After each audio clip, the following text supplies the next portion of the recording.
Pitch সুন্দর না, tight সুন্দর না, সুন্দর তো মাঠের সবুজ ঘাস।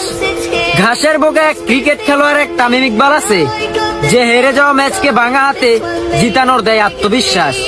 নেতা বুঝি না, প্লেয়ার বুঝি না, আম্পায়ার বুঝি না, যার কাছে দুর্নীতির নাই কোনো ছাড়।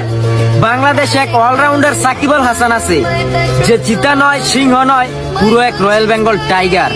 খারাপ সময় দেখে হয়তো দল থেকে বাদ পড়েছে, খারাপ হয়তো তার রাশি।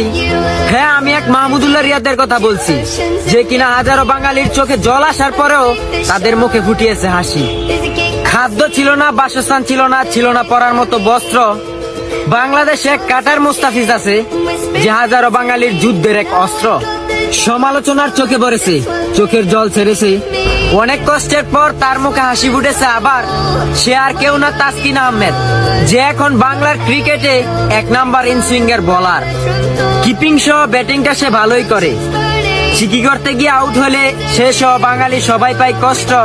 হ্যাঁ, বাংলাদেশে এক মুশফিকুর রহিম আছে, যে দলকে জিতানোর জন্য তার একটা চিকি যথেষ্ট। ওপেনিং এ খারাপ ব্যাট করলেই দলের জন্য সর্বনাশ। হ্যাঁ, বাংলাদেশে এক ওপেনার ব্যাটার আছে, যার নাম লিটন দাস। যেই দিন সে ওপেনিং এ আগুন ধরিয়ে দেয়, সেই দিন বেড়ে যায় দলের এক আত্মবিশ্বাস। হ্যাঁ, এটাই লিটন দাস। বাংলাদেশে বাম হাতি এক ব্যাটার ছিল, যাকে বর্তমানে দলের অনেক দরকার।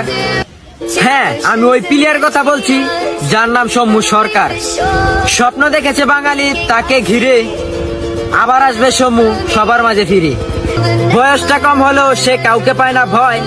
বাংলাদেশে এক নতুন ব্যাটার আসছে, যার নাম তাওহিদ হৃদয়। যেখানে কোনো প্লেয়ার চার মারতে পায় ভয়, সেখানে তাওহিদ হৃদয় মারে বড় বড় ছয়।